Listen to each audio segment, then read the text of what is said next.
Oke, baik. Selamat malam semuanya. Kita bertemu lagi di kelas Bahasa Indonesia. Hari ini kelas Bahasa Indonesia memasuki minggu ketiga ya.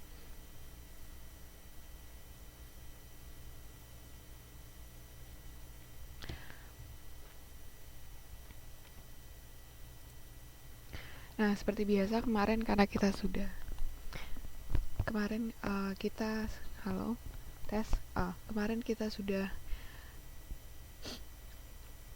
mempelajari tema 6 yaitu bab ekonomi. Sekarang kita lanjut ke tema berikutnya yaitu tema ketujuh mengenai kesehatan.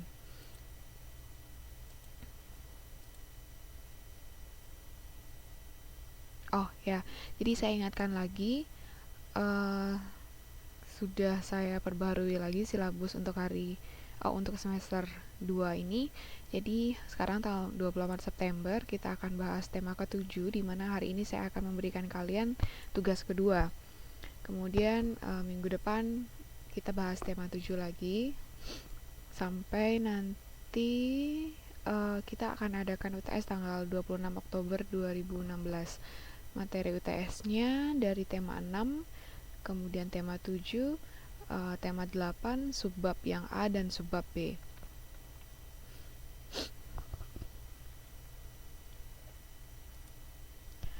Oke, baik. Jadi untuk bab 7, bab yang ke-7 tentang kesehatan ini, di sini kita punya 4 subbab. Yang pertama yaitu mengenai mendengarkan dan menyimpulkan isi informasi dari tuturan langsung. Kemudian yang kedua, subtema yang kedua adalah mengenai bagaimana cara kita menulis hasil wawancara dalam beberapa paragraf. Kemudian subbab yang ketiga yaitu membahas dan mendiskusikan isi puisi. Kemudian subbab yang terakhir adalah kita akan membahas nilai-nilai yang terkandung di dalam sastra Melayu klasik. Jadi ini 4 subbab yang akan kita bahas di dalam tema 7. Nah, untuk subbab yang pertama yaitu tentang mendengarkan dan menyimpulkan isi informasi dari tuturan langsung. Sebenarnya bab ini juga sudah ada di pelajaran subbab ini sebenarnya sudah ada juga di bab yang ke-6 yaitu bab sebelumnya. Jadi di sini kita hanya akan mengulang sedikit dan akan ada beberapa tambahan. Oke, jadi untuk subbab yang pertama kita harus mengerti dulu apa yang disebut dengan tuturan ya. Jadi tuturan itu sendiri adalah sesuatu yang dituturkan ya.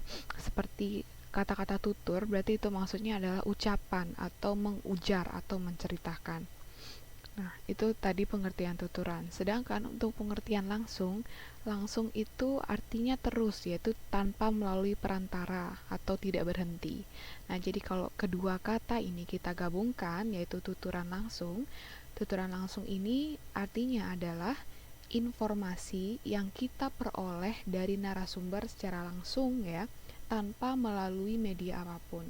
Ya, contohnya ya sudah saya seperti beritahu di bab 6 kemarin ya, kalau misalnya kita mendengarkan pidato dari presiden atau pidato hari kemerdekaan saat di sekolah dan lain sebagainya ya. Jadi itu adalah contoh informasi yang berasal dari tuturan langsung. Kita dengarkan secara langsung tanpa media atau perantara lainnya. Kemudian apa saja sih ciri-ciri dari tuturan langsung? Nah, ciri-ciri tuturan langsung itu antara lain informasi yang kita dengarkan dari tuturan langsung hanya dapat kita dengarkan sekali saja ya. Nah, contohnya ya seperti percakapan sehari-hari. Kemudian pidato ya, diskusi, komentar lisan maupun wawancara. Jadi wawancara juga merupakan salah satu contoh informasi yang bisa kita dapatkan dari tuturan langsung. Dan nanti juga kita akan membahas mengenai apa itu wawancara, tujuan wawancara apa, kemudian persiapan sebelum wawancara itu seperti apa, nanti akan kita bahas.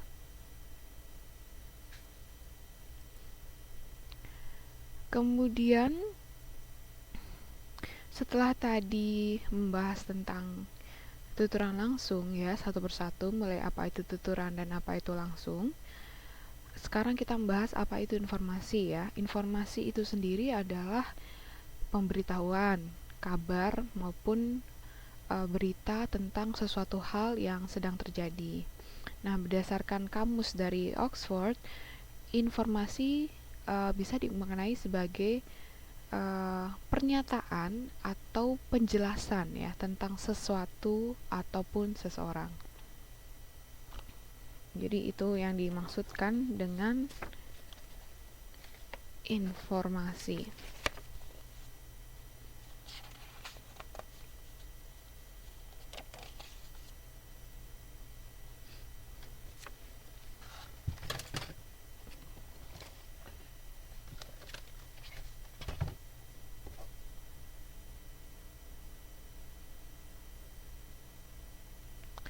Kemudian apa saja yang menjadi yang merupakan indikator bahwa informasi yang kita dengarkan maupun informasi yang kita berikan itu memiliki atau berkualitas, memiliki makna atau sifatnya dia berkualitas.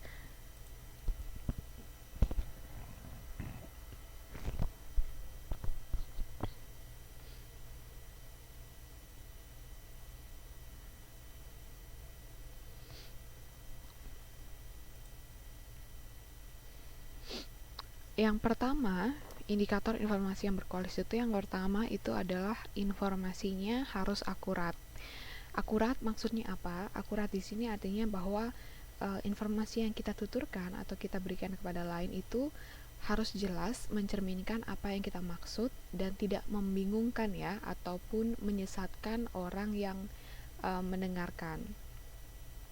Kemudian selain akurat ya, yang kedua yaitu tepat waktunya. Jadi informasi yang kita berikan atau sajikan itu disajikan pada momen atau kesempatan yang mendukung ya. Jadi jangan sampai orang lagi berduka cita kemudian kita tiba-tiba memberikan kabar bahagia ya. Jadi harus sesuai momen.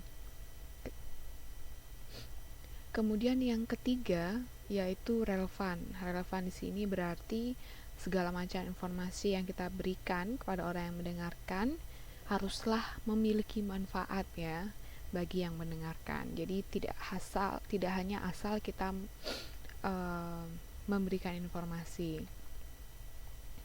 Jadi itu ya indikator informasi yang berkualitas ada 3. Yang pertama yaitu dia harus akurat ya.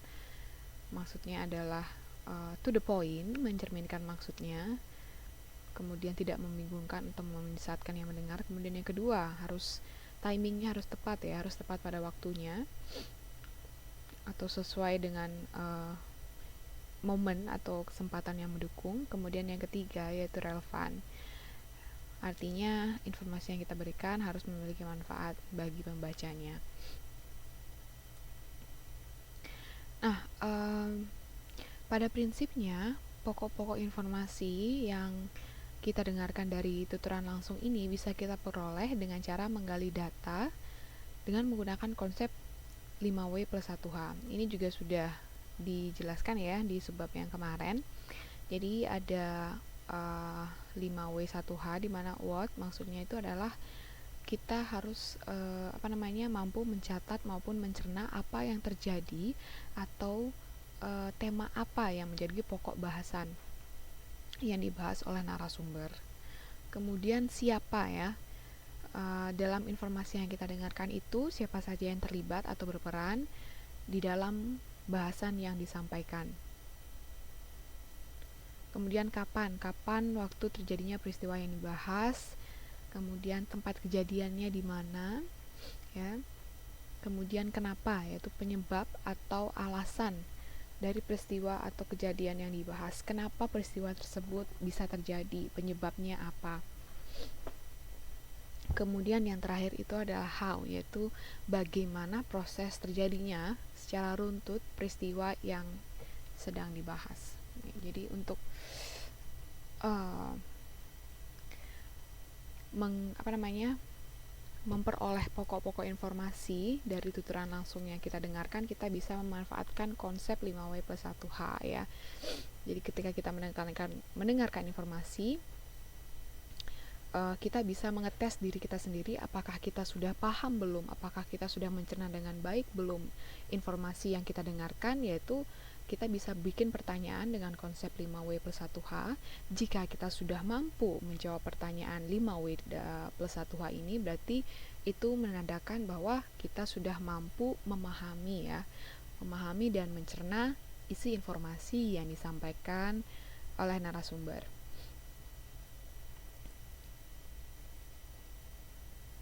Nah, informasi yang disampaikan secara langsung ini merupakan informasi yang disampaikan tanpa, seperti yang tadi sudah sebelumnya dijelaskan, jadi informasinya disampaikan tanpa memanfaatkan sarana yang digunakan untuk menyampaikan pada orang lain. Nah, maksudnya sarana itu apa? Sarana dalam hal ini itu maksudnya adalah media cetak maupun media elektronik ya. Jadi informasinya itu kita langsung dengarkan tanpa embel-embel media elektronik, seperti misalnya kita mendengarkannya dari YouTube atau misalnya mendengarkan dari rekaman punya orang lain dan lain sebagainya. Nah, kemampuan menyimpulkan isi informasi ini merupakan salah satu penanda bahwa tercapainya kegiatan menyerap informasi yang dilakukan sebelumnya.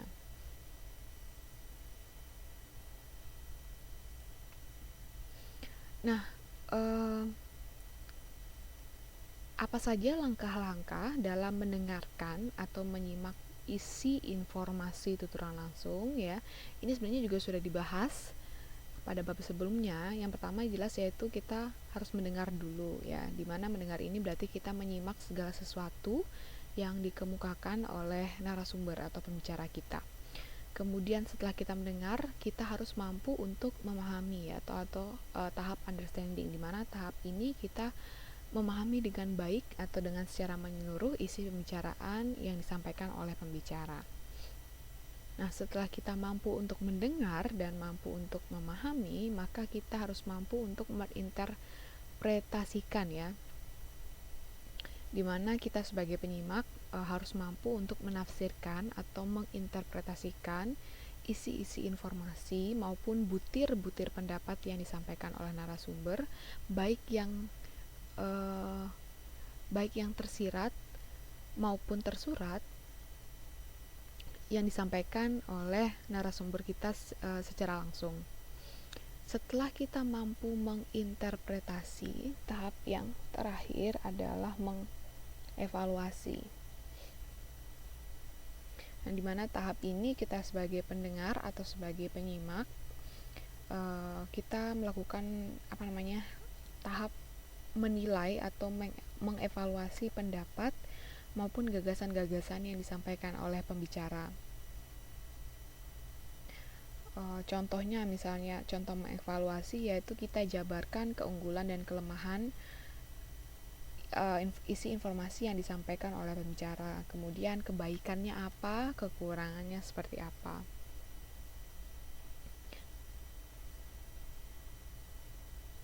Kemudian kita ketika sang narasumber menyampaikan sebuah gagasan atau ide, maka dalam tahap ini juga kita harus mampu sebagai pembicara, kita harus mampu untuk mengemukakan pendapat kita, entah kita setuju maupun tidak setuju.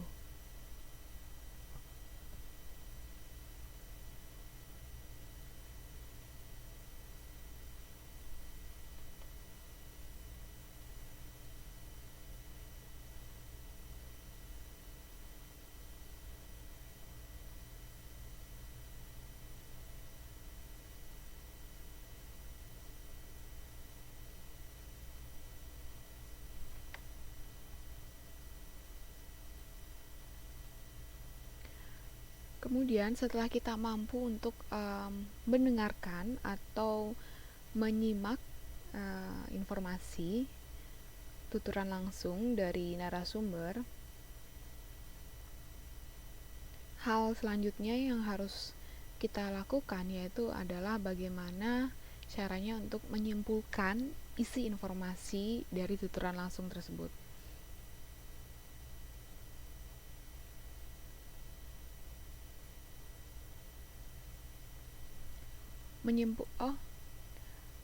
Pertanyaan dari Mbak Siti, tersirat itu maksudnya bagaimana Kak kejadian yang tampak oleh mata? Tersirat itu maksudnya makna yang disampaikan ataupun informasi yang disampaikan oleh narasumber atau oleh pembicara itu secara tidak langsung. Jadi maksudnya jika dia berbicara sesuatu tidak langsung to the point. Jadi dia hanya akan memberikan memberikan kode-kode atau memberikan kisi-kisi ya, kurang lebih seperti itu, memberikan kisi-kisinya. Jadi nanti kita sebagai pendengar lah nanti yang akan kira-kira menyimpulkan, oh maksudnya makna dari apa yang dikatakan oleh beliau adalah seperti ini ya. Jadi maksudnya tersirat itu adalah makna yang isi informasi atau makna yang disampaikan oleh narasumber secara tidak langsung.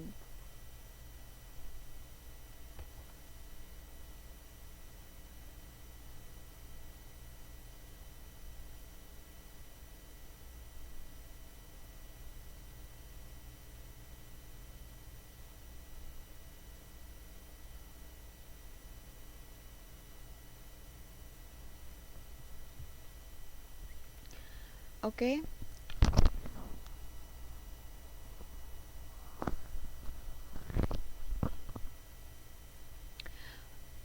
Setelah mampu mendengarkan ataupun menyimak, langkah selanjutnya yaitu menyimpulkan isi informasi dari tuturan langsung. Nah, pertama harus kita ketahui dahulu apa yang dimaksud dengan menyimpulkan. Menyimpulkan ini maksudnya menyimpulkan atau bisa kita bilang merangkum lah ya. Menyimpulkan atau merangkum itu artinya merangkai gagasan-gagasan atau ide pokok pembicaraan dari yang awalnya itu berupa uraian yang sangat panjang, kita ringkaslah dia menjadi bentuk yang lebih sistematis ya, dan mudah dipahami maupun mudah dibaca.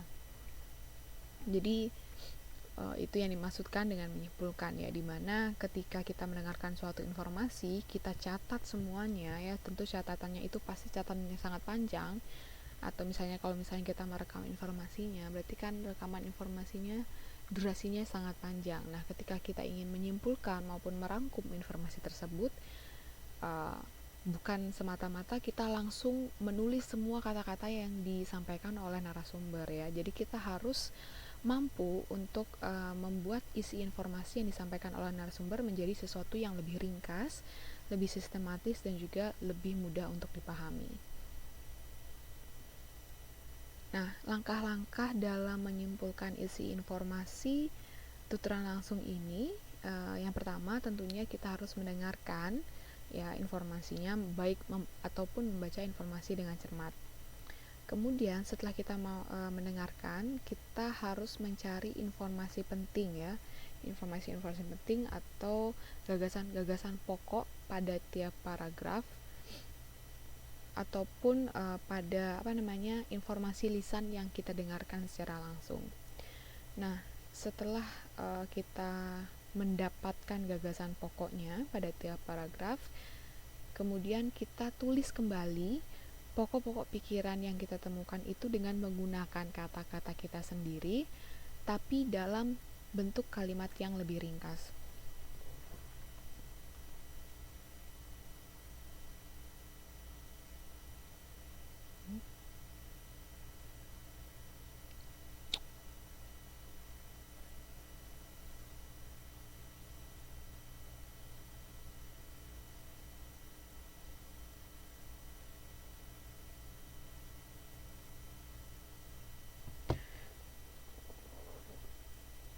Nah, itu jadi tadi subbab mengenai mendengarkan dan menyimpulkan isi informasi dari tuturan langsung. Kemudian untuk subbab yang kedua yaitu mengenai bagaimana menulis hasil wawancara ke dalam beberapa paragraf.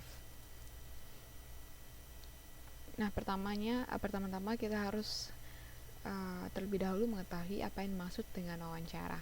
Nah, wawancara itu sendiri artinya adalah memperoleh informasi dengan cara mengajukan pertanyaan secara langsung pada narasumber. Tentunya teman-teman sudah pernah lihat ya bagaimana proses wawancara berlangsung. Jadi ada sang pewawancara dan orang yang diwawancarai. Nah, narasumber dalam hal ini maksudnya itu adalah seseorang yang memang ahli di bidangnya ya, atau pihak-pihak yang berwenang atau pihak-pihak yang terhubung maupun terkait dalam hal tertentu.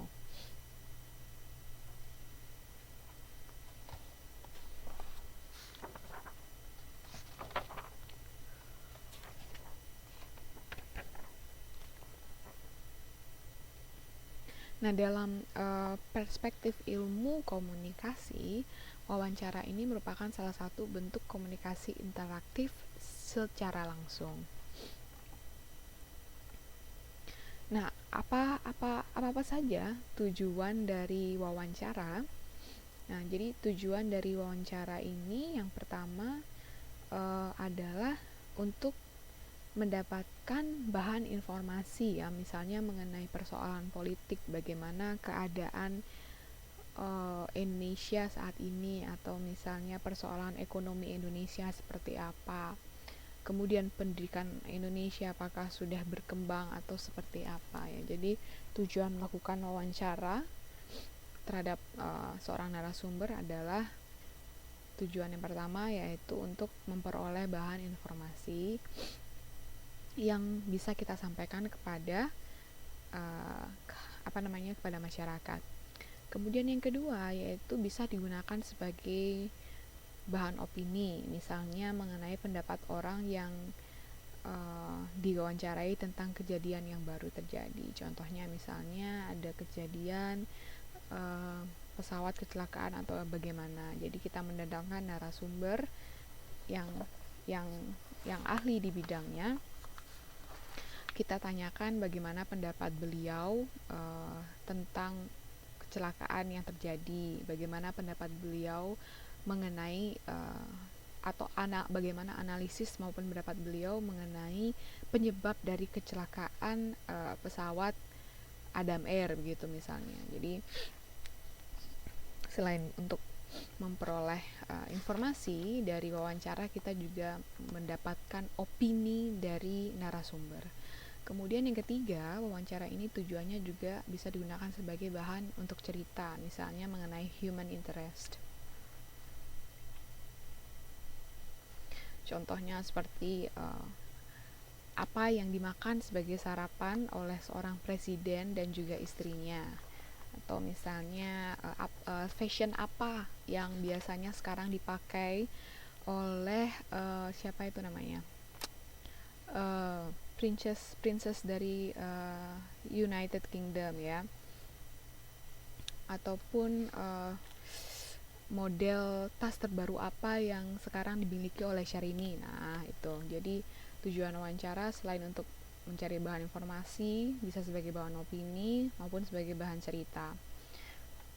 Kemudian selanjutnya bisa juga sebagai bahan biografi ya, dimana bahan biografi ini kita menjelaskan secara rinci dan detail tentang riwayat kehidupan seseorang, mulai dari kapan dia lahir, kemudian masa lalunya seperti apa, bagaimana proses dari dia menjadi orang biasa, kemudian sekarang menjadi orang terkenal ya, dan sebagainya.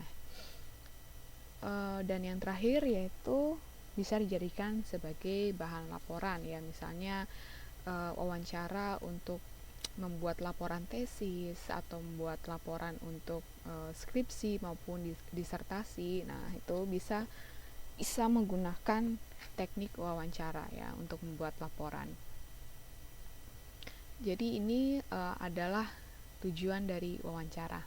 Nah, jenis-jenis wawancara ya ini berdasarkan tingkat kebebasan dan mengajukan pertanyaannya ini ada dua macam. Yang pertama yaitu adalah wawancara terstruktur, dan yang kedua yaitu wawancara bebas. Nah, wawancara terstruktur ini maksudnya adalah wawancara yang mengacu pada pedoman wawancara yang telah disiapkan sebelumnya ya. Jadi maksudnya adalah sebelumnya kita sudah menyiapkan pertanyaan-pertanyaan apa saja pertanyaan yang sekiranya akan kita tanyakan pada narasumber. Jadi kita hanya mengacu pada pada catatan sebelumnya yang sudah kita buat ya. Jadi tidak boleh melenceng dari pedoman wawancara yang telah kita siapkan sebelumnya ya. Itu dimaksudkan dengan wawancara terstruktur.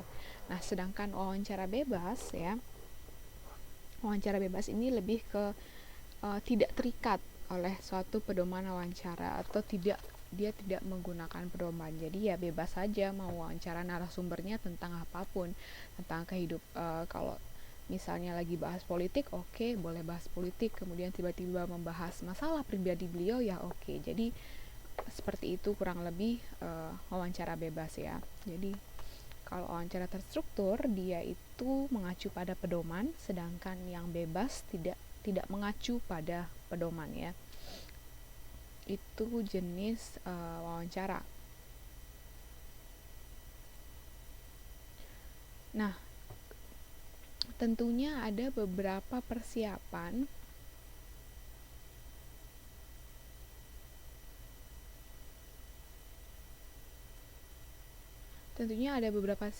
yang harus kita lakukan saat melakukan wawancara. Yang pertama, sebelum melakukan wawancara, kita harus menentukan topiknya terlebih dahulu. Tentukan topik atau masalah apa-apa saja yang akan kita tanyakan kepada narasumber. Nah, tentunya untuk menentukan topik wawancara, topiknya ya harus aktual dan faktual ya.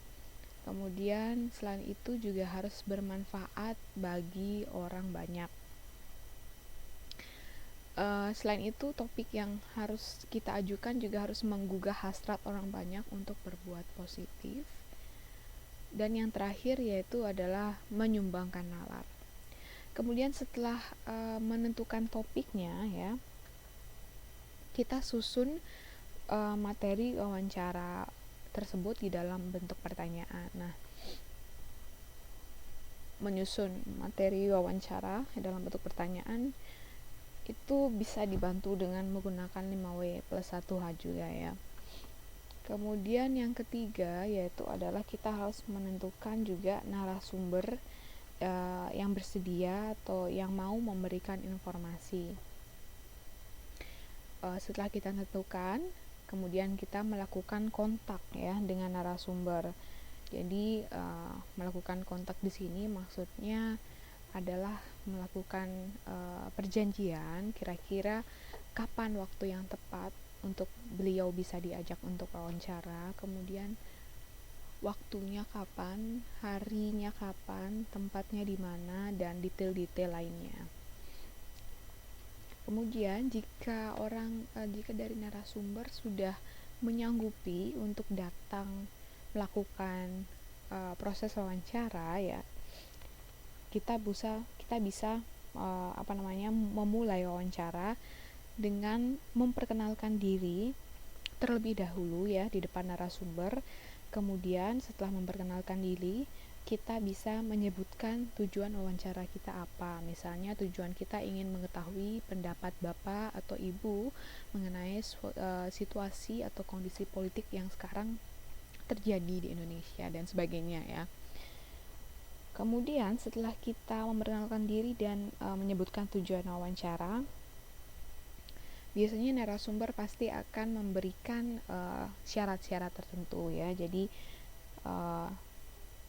kita harus memperhatikan juga prasyarat-prasyarat apa saja yang diajukan oleh narasumber. Kemudian setelah itu kita juga harus meminta izin kepada narasumber untuk kepada narasumber jika kita akan, misalnya jika kita mau menggunakan kamera atau alat merekam ya untuk merekam proses wawancara yang terjadi, maka kita harus minta izin terlebih dahulu kepada beliau. Jika memang bapak atau ibu tersebut mengizinkan, maka kita boleh menggunakan kamera atau menggunakan alat perekam ya. Setelah itu, setelah mempersiapkan kamera maupun alat perekam ya, kita juga bisa menggunakan alat-alat tulis untuk mencatat informasi, untuk membantu kita mencatat informasi dengan lebih cermat dan dengan lebih objektif. Nah, kemudian ya setelah wawancara selesai, kita harus meminta konfirmasi kepada narasumber atas catatan yang kita buat pada saat di akhir sesi wawancara ya. Jadi saat wawancara biasanya kan pasti kita mencatat informasi penting ya, atau misalnya kita merekam menggunakan alat perekam atau merekam menggunakan kamera. Semua hal tersebut kita tunjukkan kepada narasumber, kemudian kita minta konfirmasi apakah yang ini boleh ditayangkan, apakah yang ini boleh kita jadikan sebagai laporan, kemudian kita tampilkan di media cetak ya, dan lain sebagainya. Jadi kita harus meminta konfirmasi terlebih dahulu, tidak semata-mata langsung saja kita pergi tanpa meminta konfirmasi dari sang narasumber. Kemudian setelah sang narasumber mengiyakan, oke, yang ini bisa ditampilkan, yang ini mohon tidak usah ditampilkan, yang ini diedit atau apa dan lain sebagainya, kita ucapkan terima kasih atas kesediaan narasumber karena dia sudah mau diajak untuk melakukan wawancara. Ya, jadi itu ya 10 persiapan yang harus kita lakukan saat akan melakukan wawancara. Jadi kita tentukan topik dulu, kita susun dulu materi wawancaranya, pertanyaannya apa-apa saja yang akan kita tanyakan. Kemudian kita tentukan narasumber kira-kira yang cocok yang mana untuk membahas topik yang akan kita ajukan. Kemudian kita kontak narasumbernya, kita ajak ketemuan kira-kira tempatnya di mana dan waktunya kapan. Kemudian kita mulai wawancara dengan cara memperkenalkan diri terlebih dahulu dan menyebutkan tujuan wawancara. Kemudian yang keenam, jika ada prasyarat dari narasumber, kita harus perhatikan juga. Kemudian kita minta izin juga bahwa wawancara ini akan direkam menggunakan kamera, atau wawancara ini akan kita rekam dengan menggunakan alat perekam. Kemudian saat prosesi wawancara berlangsung, kita boleh melakukan pencatatan kecil dengan menggunakan pena atau dengan kertas ya, supaya lebih mudah untuk mengingat. Kemudian setelah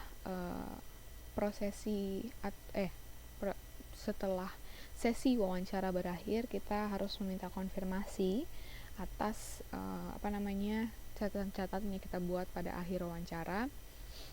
Dan yang terakhir, tidak lupa kita mengucapkan terima kasih kepada narasumber karena beliau mau untuk diwawancara, mau untuk memberikan opini-opininya mengenai topik-topik atau pertanyaan-pertanyaan yang kita ajukan. Nah, itu jadi 10 persiapan yang harus kita lakukan saat melakukan wawancara ya. Kemudian setelah kita berhasil mewawancarai seseorang, tentunya pasti kita harus membuat sebuah laporan ya dari hasil wawancara tersebut. Nah, sebuah teks wawancara yang dilakukan biasanya dilaporkan bisa dalam bentuk teks naratif, yaitu berupa paragraf-paragraf, atau bisa juga dilaporkan dalam bentuk yang aslinya ya. Dalam bentuk yang aslinya, jadi maksudnya adalah dalam bentuk pertanyaan dan jawaban ditampilkan secara langsung. Nah, biasanya cara kedua ini ditampilkan dalam bentuk kalimat langsung karena jawaban langsung dari narasumber.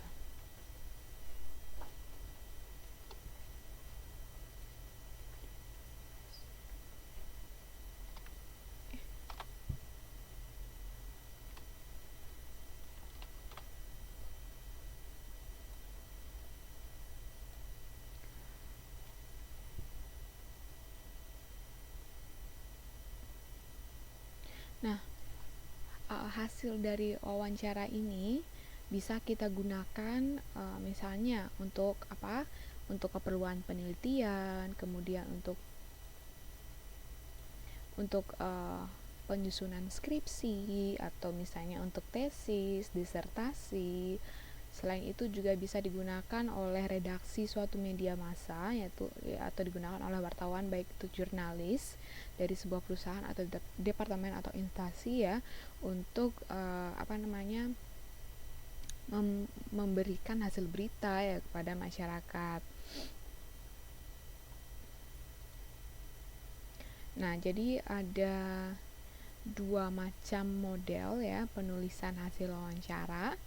Yang pertama ya, yang sudah disebutkan tadi model dialog atau bisa juga disebut dengan ini model dialog atau bentuk yang aslinya.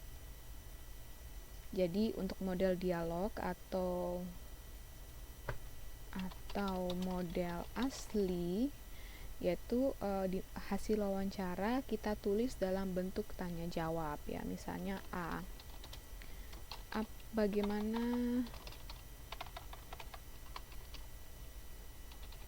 situasi politik Indonesia sekarang.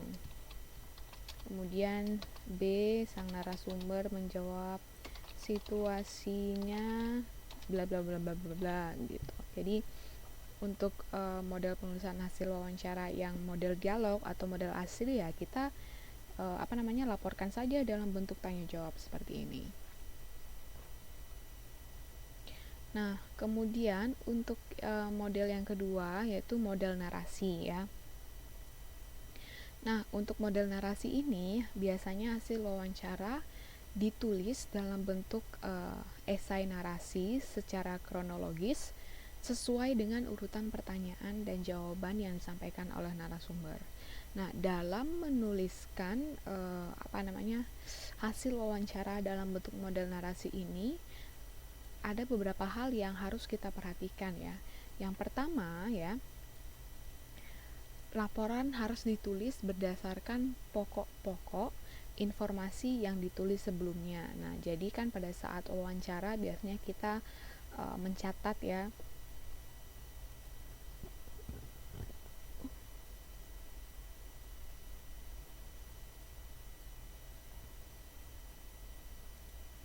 Biasanya kita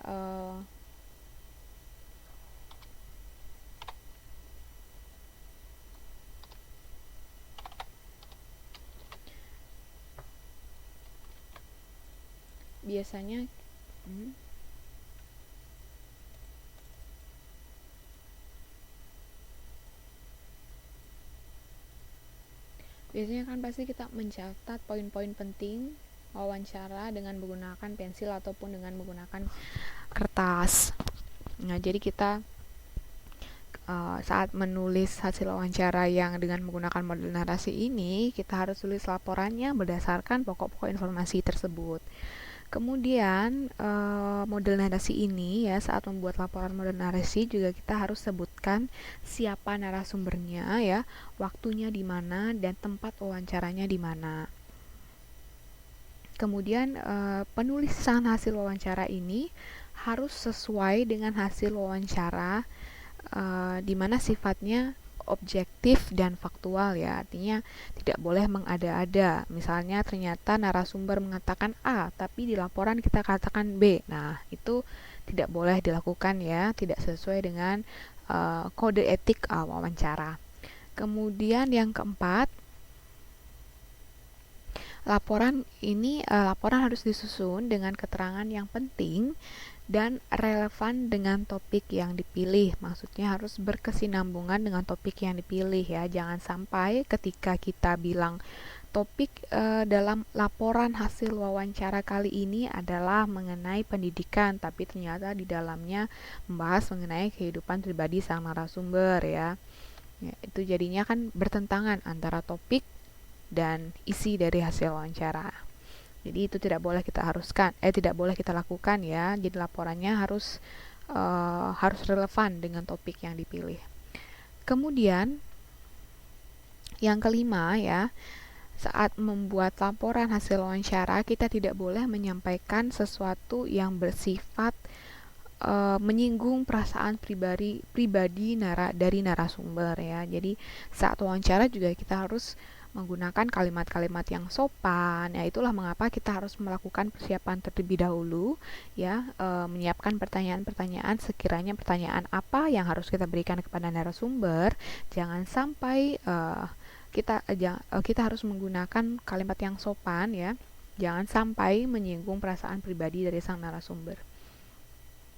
Kemudian yang keenam, laporannya ini dibuat dalam bentuk kalimat langsung dan disusun juga dalam bentuk paragraf-paragraf. Kalau yang model sebelumnya tidak ada paragraf ya, jadi kayak langsung aja ya. Kita tulis pertanyaannya dia apa, kemudian si B sang narasumber dia menjawab seperti apa. Sedangkan kalau yang model kedua ini ada bentuknya dalam bentuk paragraf-paragraf. Kemudian penulisan laporan harus dengan bahasa yang sederhana dan mudah dipahami ya. Jadi jangan sampai kita menggunakan kata yang berbelit-belit atau kalimat yang terlalu susah untuk dipahami. Jadinya pembaca tidak tertarik ya untuk membaca laporan hasil wawancara kita.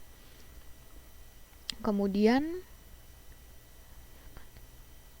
yang kesembilan yaitu kalimat-kalimat yang ditulis menggunakan kalimat-kalimat yang kita tulis saat menulis laporan hasil wawancara harus menggunakan bahasa yang baku ya, dan sesuai dengan ejaan serta tanda baca yang benar ya. Jadi karena ini merupakan laporan resmi ya, laporan hasil wawancara, mau tidak mau kita harus memperhatikan kalimat-kalimat yang kita gunakan ya dalam menggunakan dalam menulis laporan. Namanya juga menulis laporan, berarti harus menggunakan bahasa baku ya, bukan bahasa gaul. Tidak boleh menggunakan singkatan-singkatan ya. Contohnya tulisan yang kita singkat menjadi YG, atau tulisan ketika kita singkat menjadi KTK ya. Dan kita juga harus perhatikan ejaan-ejaan serta tanda baca yang benar, mulai dari tanda koma, kemudian tanda petiknya di mana, kapan harus meletakkan tanda titik 2 atau tanda petik 2 dan sebagainya. Harus benar-benar kita perhatikan. Dan yang terakhir ya, tentunya laporan hasil wawancara ini harus kita susun dengan kaidah yang sesuai ya untuk laporan. Nah, jadi ini adalah 10 hal-hal yang harus kita perhatikan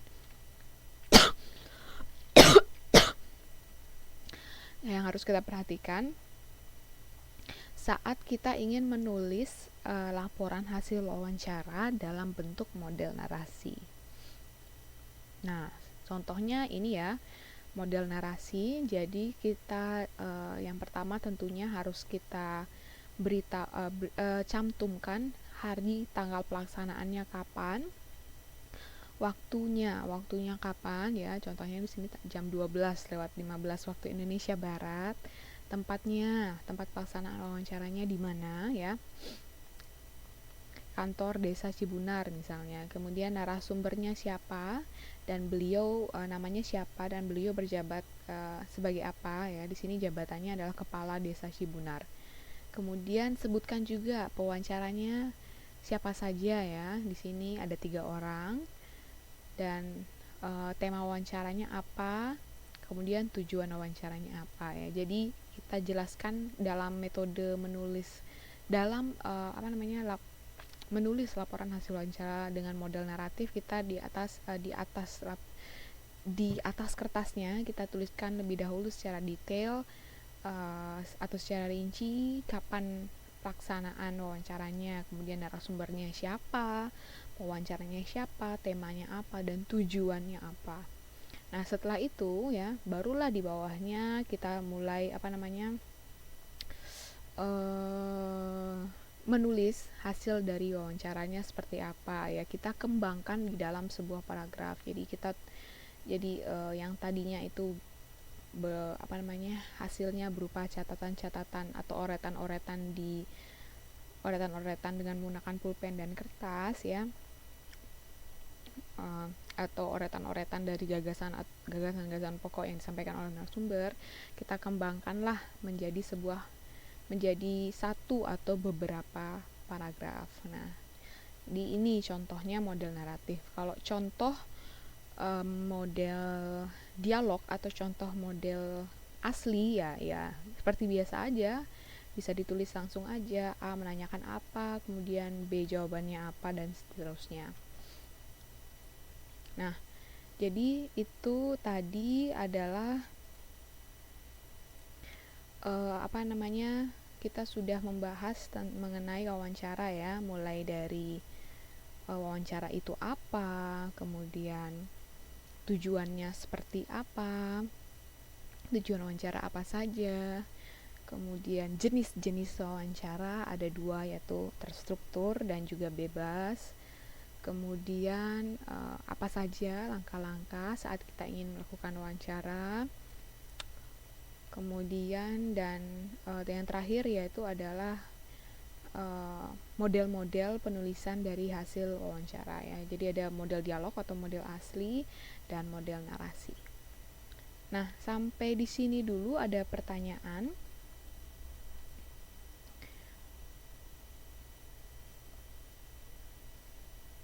Oke, kita jika enggak kita langsung aja ya ke tugas yang kedua. Nah, ini jadi di sini saya memberikan teman-teman sebuah teks terdiri dari berapa paragraf ini? 1, 2, 3, 4, 5, 6, 7, 8, 9, 10, 11, 12. Oke, jadi ada 12 paragraf. Jadi ada 12 paragraf di sini ya, teman-teman bisa baca. Nanti saya akan upload file presentasinya ini di grup. Teman-teman bisa baca dulu di sini ya, secara mendalam, kemudian teman-teman pahami, barulah nanti teman-teman menjawab pertanyaan berikut. Jadi ada 3 pertanyaan di sini ya. Yang pertama, setelah teman-teman membaca bacaan yang di atas tadi, teman-teman diminta untuk mencatat informasi-informasi penting apa yang teman-teman dapatkan setelah membaca bacaan tersebut. Kemudian yang kedua adalah teman-teman membuat kesimpulan ya. Tidak usah panjang-panjang, cukup 1 atau 2 paragraf tentang informasi yang teman-teman simak berdasarkan pokok-pokok informasi yang telah teman buat sebelumnya. Jadi yang pertama kan teman-teman diminta untuk mencari informasi penting ya, atau pokok-pokok informasi penting. Kemudian yang kedua, dari pokok-pokok informasi penting tersebut, teman-teman gabungkan di dalam sebuah paragraf, kemudian kembangkan dengan menggunakan kata-kata teman-teman sendiri. Nah, itu tadi nomor 1 dan nomor 2. Kemudian nomor yang terakhir, nomor 3, yaitu teman-teman diminta untuk mencari makna dari istilah yang saya garis bawahi dan berwarna hijau di dalam wacana di atas. Ya, jadi di sini ada di garis bawahi dan berwarna hijau. Ada 10 istilah yang harus teman-teman cari cari maknanya ya. Yang pertama transportasi, kemudian terintegrasi, kemacetan, indikasi, optimal, trayek, ugal-ugalan, feeder, monorail, dan yang terakhir adalah fleksibel. Nah, seperti biasa, minta tolong dikumpulkan. Saya tunggu sampai jam 2 pagi hari ini, tapi kalau memang benar-benar nggak bisa, nggak apa-apa, saya tunggu sampai besok malam ya. Saya tunggu sampai besok malam jam 10. Pokoknya paling lambat jam 22 tanggal berapa? Tanggal 29 September 2016. Ditulis tangan boleh, atau ditulis di Microsoft Word boleh, ditulis tangan. Jangan lupa tulis nama.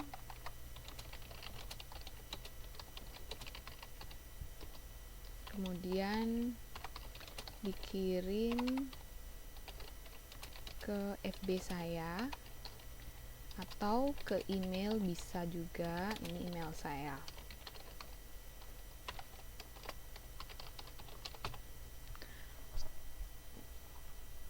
Oke ya, sudah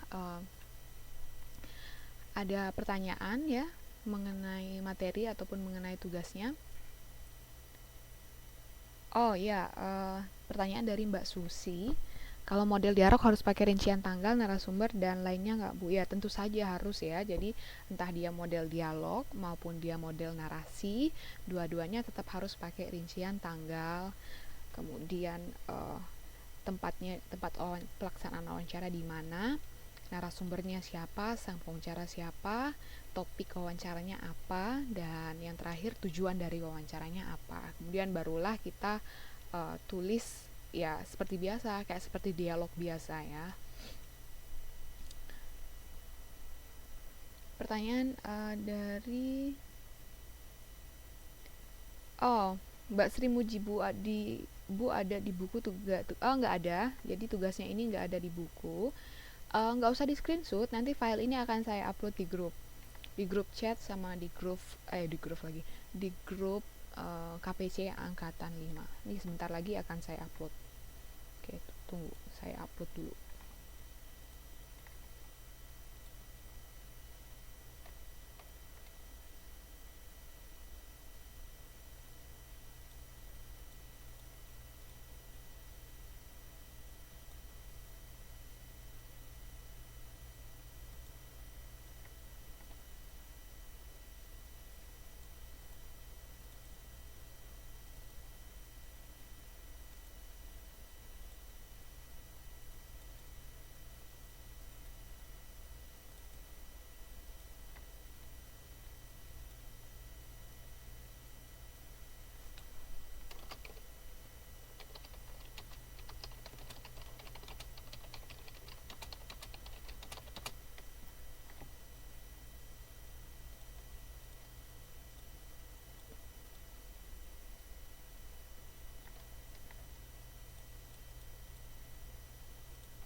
Oke, sudah saya upload ya di grup KPC dan juga di grup chat Bahasa Indonesia kita ya. Silakan teman-teman kerjakan. Jangan lupa ditulis namanya, bisa dikirim ke FB saya atau maupun ke email saya. Terus selain itu saya juga mau mengingatkan karena sebentar lagi bulan Oktober, minta tolong teman-teman untuk segera dipersiapkan entah itu fotokopi legalisir ijazah maupun fotonya ya, foto 3x4 atau 4x6. Belum saya update, kemarin kayaknya sempat ada beberapa yang sudah mengumpulkan formulir pendaftaran ke saya. Nanti akan saya update dulu, kemudian saya akan tampilkan lagi di grup chat Bahasa Indonesia biar teman-teman tahu teman-teman kurangnya apa. Oh iya, jangan saya dapat pesan juga, jangan lupa untuk syarat-syarat yang lain seperti pembayaran SPP bisa segera dibayar. Kalau untuk administrasi seperti ijazah maupun foto bisa ke saya langsung. Akan tetapi untuk masalah bayar SPP ataupun masalah keuangan, pembayaran pendaftaran dan sebagainya bisa langsung ke ke Mbak Emir ya. Mbak Emirnya udah tahu kan FB-nya Mbak Emir ya, seharusnya kan karena dari kayaknya di awal grup sepertinya udah diberitahu siapa-siapa saja pengurus ini PKBM PP Taliwan ini.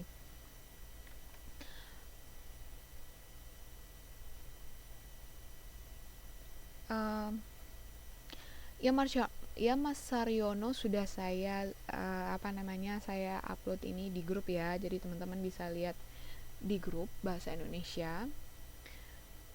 Untuk rapotnya, nah ini karena kita belum sampai sekarang ini kita belum rapat, jadi teman-teman diminta untuk bersabar dulu.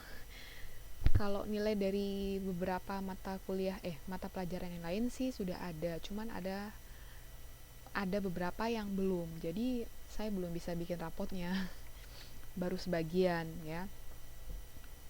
Juga buat teman-teman yang belum, ada 1 orang atau 2 orang kalau nggak salah yang belum mengumpulkan formulir data diri ke saya. Nah itu minta tolong segera dikumpulkan karena itu juga perlu buat rapot. Jadi kalau nggak dikumpulkan saya nggak bisa bikin rapotnya. Nah jadi teman-teman bersabar dulu karena kita akan rapat bulan depan. Jadi nanti bagaimana kelanjutan dari rapot teman-teman akan kita bahas di sana. Nanti setelah rapat baru saya bisa beritahukan hasilnya seperti apa. Jadi mohon maaf ya teman-teman. Teman-teman mohon bersabar dulu. Nanti setelah rapat pasti akan saya beritahu. Belum dikonfirm, maksudnya Mas Aryo gimana? Belum dikonfir apanya? Teman-teman yang lain ada pertanyaan lagi nggak? Sebelum saya tutup kelas hari ini. FB Bendahara, gimana ya, nggak apa-apa, bisa langsung di message aja, kalau nggak di mention aja namanya di grup KPC, atau gini aja, Mas Haryono punya FB-nya Mas Hasan, dari Mas Hasan, atau gini aja deh, nggak apa-apa, Mas Haryono mau bilang apa ke Mbak Emir, nanti saya sampaikan ke Mbak Emir mengenai mengenai pembayaran SPP atau gimana. Atau nggak apa-apa, kalau emang belum dikonfir, di send aja message ke Mbak Emirnya, biasanya pasti langsung masuk kok, dan biasanya sudah pasti dibaca sama Mbak Emir. Teman-teman yang lain,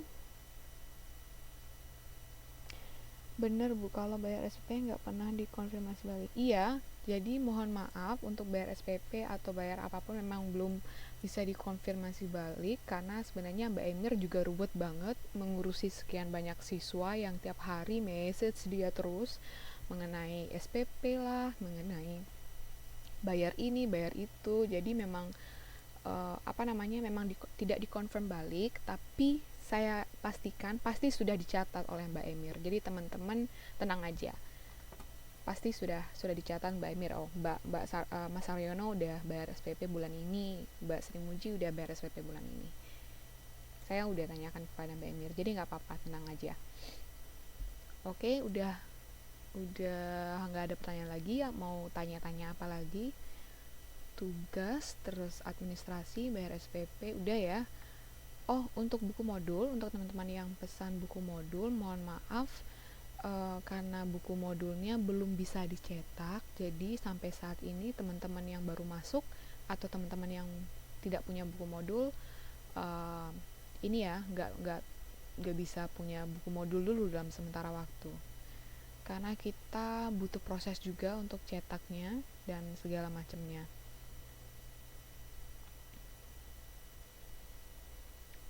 Mbak Siti buku modulnya kelas 2, kok bisa?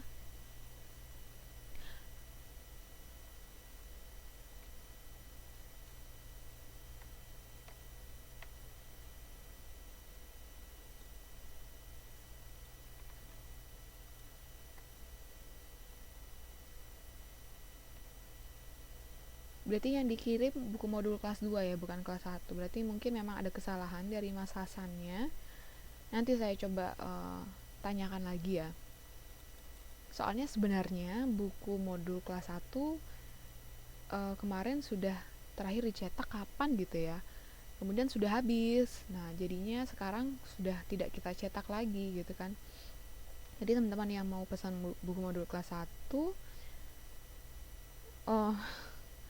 mungkin udah nggak bisa pesan lagi ya. Kurang tahu juga. Gitu, oke. Ya, coba nanti saya tanyakan Mas Hasan lagi masalah pemesanan buku. lebih detailnya seperti apa. Soalnya kemarin dapat pesan dari Mas Hasan, katanya untuk proses cetaknya masih belum bisa. Jadi teman-teman belum bisa dapat buku modul dulu. Kapan bisa dapat buku modul nanti akan saya sampaikan ya di grup. Oke, kalau udah nggak ada pertanyaan, bisa kita tutup kelas hari ini supaya teman-teman memanfaatkan waktu yang tersisa untuk ngerjain tugas. Oke, kalau nggak ada pertanyaan, masih ada pertanyaan?